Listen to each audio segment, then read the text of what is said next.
Meat is good. We're here to find the best gas grill for under 500 bucks. You don't really need to spend more than $500, but if you spend any less, you might wind up with a rusted pile of crap. For this battle, we have the Weber Spirit 2, the FUEGO Professional, Broil King's Baron, all of which will run you $500, and Charbroil's Gas to Coal, which is a bit cheaper at 430 bucks. To test these grills, we're going to run them through 3 battles. The first, setup time. Second, how fast they heat up. And third, evenness of cooking. Let's get grilling.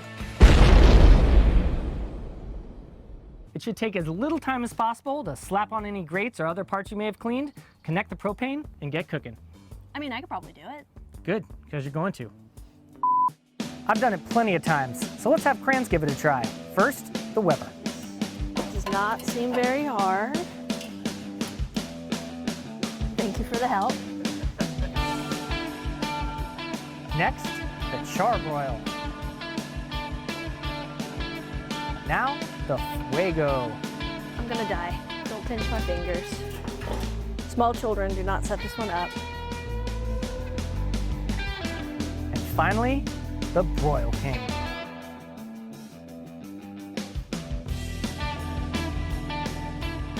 It was pretty close, but the Weber was the clear winner.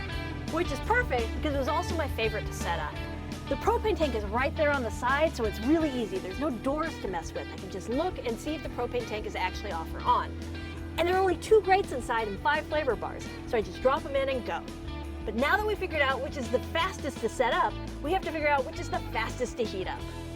Are you ready? When you have your friends over for a cookout, you want your grill to get as hot as quickly as possible. But gauging the true temperature is no easy task. That's why we brought out the lasers. Hell yeah.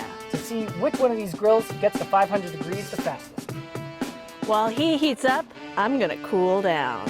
Depending on where you point the laser, you're gonna get totally different results if you don't let the grill heat up entirely. That's why you wanna give it the time to heat up, let the grates get even, and you'll have the best results.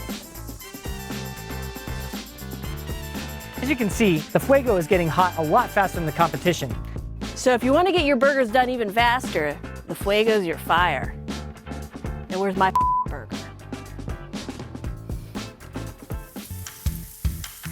A quick setup time and fast heating are great, but none of that matters if you have a charred hockey puck for a burger. Evenness of cooking is super important. And to make sure we know precisely how even all these grills cook, we're busting out the big guns. A $50,000 infrared camera. Predator vision.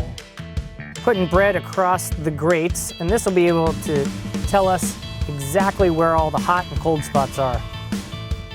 Just let it toast and see what burns.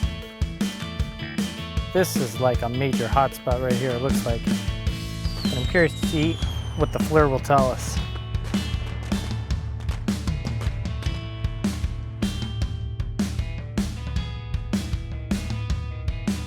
Like the whole center of the grill seems to be the hottest part, but and the sides are a little cooler. But overall, I think it's a lot more even than the FUEGO. Now we have the biggest grill of the bunch, the Charbroil Gas to Coal. This one is over 500 square inches of grilling gloriness. I don't think gloriness is a word, but whatever. There are no rules in grilling except thermodynamics, biology, probably chemistry. There's a lot of rules in grilling. That one's barely toasty at all. The back corners are super hot, and the front edge is weirdly cold.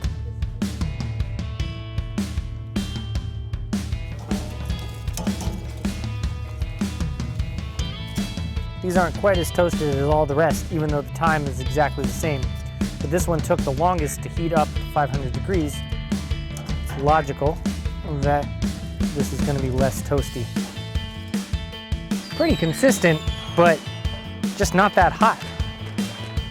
All right, it was pretty close, but it looks like the Weber actually won this one. What does that make it? 2 out of 3? 2 out of 3. It's a gorgeous grill.